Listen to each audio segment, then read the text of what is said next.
I have had an interesting morning. I have already got stuck. Don't ask. Well, why shouldn't you?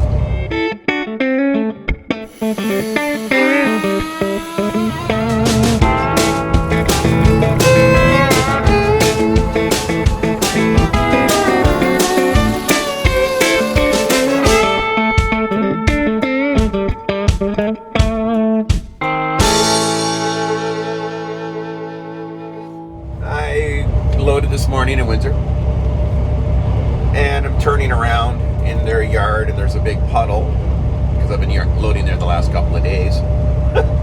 And I'm thinking, oh, it looks like a little thin layer of ice. It was a thick layer of ice. So as I start around there, I'm still sinking through the ice, but because the ice is fairly thick, I'm just sort of sinking down, and now I'm sitting on this ice. And I'm trying to turn, and I'm cracking through the ice. I stop dead, and I'm stuck. Forward, reverse. I'm not moving an inch. Got to get this resolved fairly quickly, because if I don't get up to Kitchener, I'm not going to get unloaded today. I go inside and talk to one of the guys there. Great guys. They go in and get the big forklift.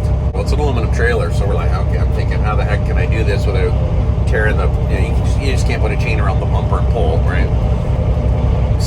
Okay, in case you don't know, if you're ever stuck with your truck and you wrap a chain around the back and think that bumper, that ICC bumper is going to, be just fine, don't do it. It's going to be really expensive for you to replace the ICC bumper. I go inside, I go around a couple of the spindles, and I think, okay, that's probably going to be the best bet. Get it nice and tight so that, I said, don't jerk on the chain. Get it tight.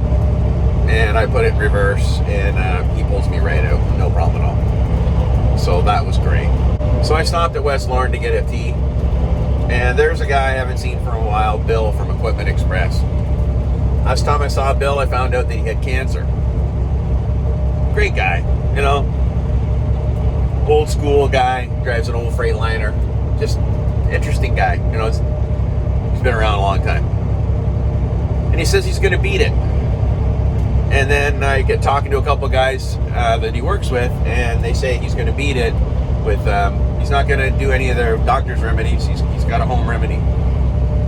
Well, that was a year ago, and I kind of wondered how he was doing. And I walked in there. His eyes are bright, smile, usual gruff smile. How are you? Pumps your hand, just about breaks your hand off. He looks thin. He looks fit. Looks good. Looks really good. I said, how you doing? You beat it? And he goes, well, I'm still standing here, aren't I? I said, yes, Bill, you're still standing here. And I said, how you feeling? He goes, I feel great. Working every day. And he wouldn't really tell me. I didn't want to push, so I just left it alone. But whatever he's doing, it's working. And he has to go for another test, I guess. So my thoughts are with Bill, and I hope that whatever he's doing, he's able to continue to beat it. So, kick its ass, Bill. Cancer sucks.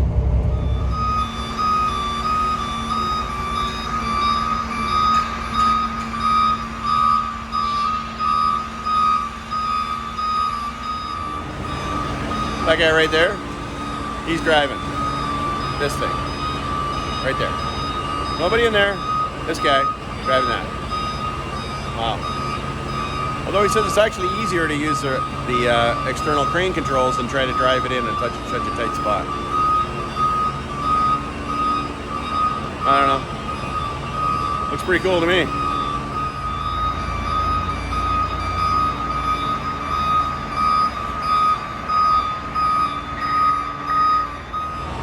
So really what the Combi Lift is, with this guy driving right there, is it is the largest RC car. What they're going to do with this, they're going to lift this section right here. They're going to put it on a flatbed truck. Man, it looks tight. But there's probably at least a foot of room there.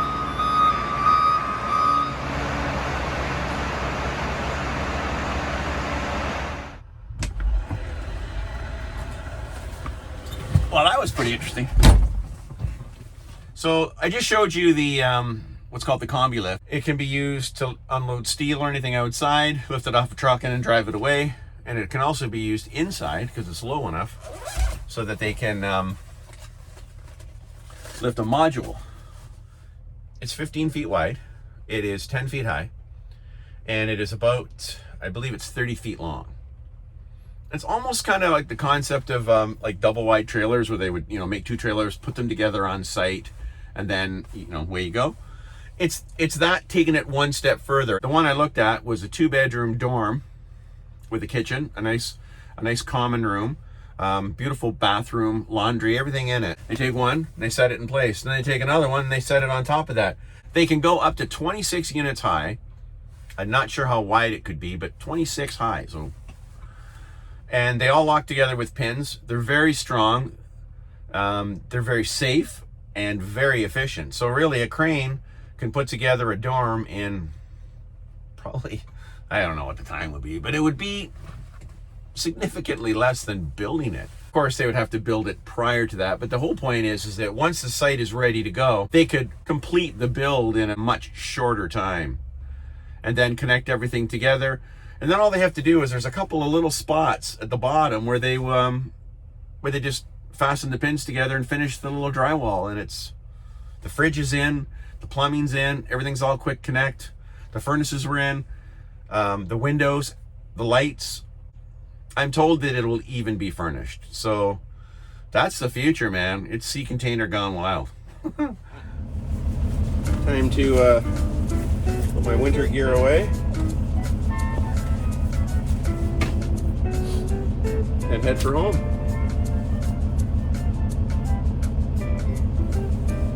Nobody wants to see that. Here's one of the things I was talking about the Kenworth.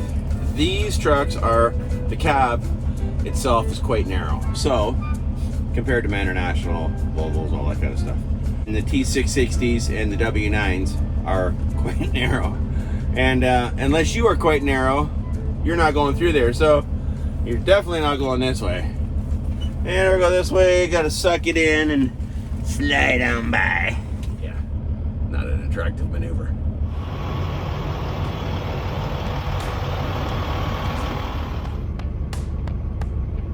That's a wee bit chilly.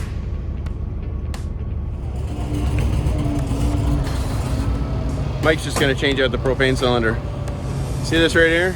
That's one of the things I'm concerned about, and so are the guys. There's a big crack in the asphalt. This machine weighs about 30,000 pounds.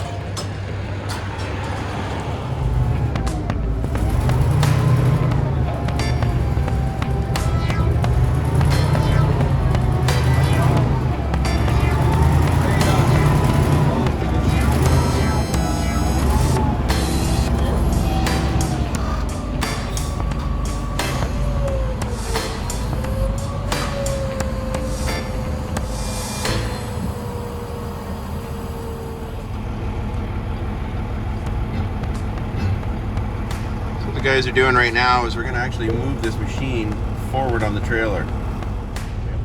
So the reason we have to do it that way is because there's not enough room inside the shop. So what we have to do is checking on the guys here. So what we have to do is put it on the back of the trailer, pull out of the shop, then the forklift comes outside because there's not enough room to maneuver. And now we're basically lifting it again, all back under it. We'll set it down so it's in the proper position on the trailer. Underneath there are 2 automation cells that are going to a company in Guelph, Ontario. So the rigging crews have just given me a hand.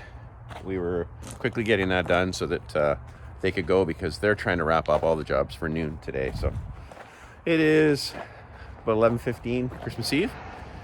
So I am pretty much good. I have to, part I have to do now, I have to basically put oversized signs on here, put flags on the trailer, on the load, and just bungee the tarp to the trailer. So that'll probably take me, 45 minutes or so. So yeah, it actually worked pretty good. Usually they pack the trailer front to back. So I gotta say, pretty good for me.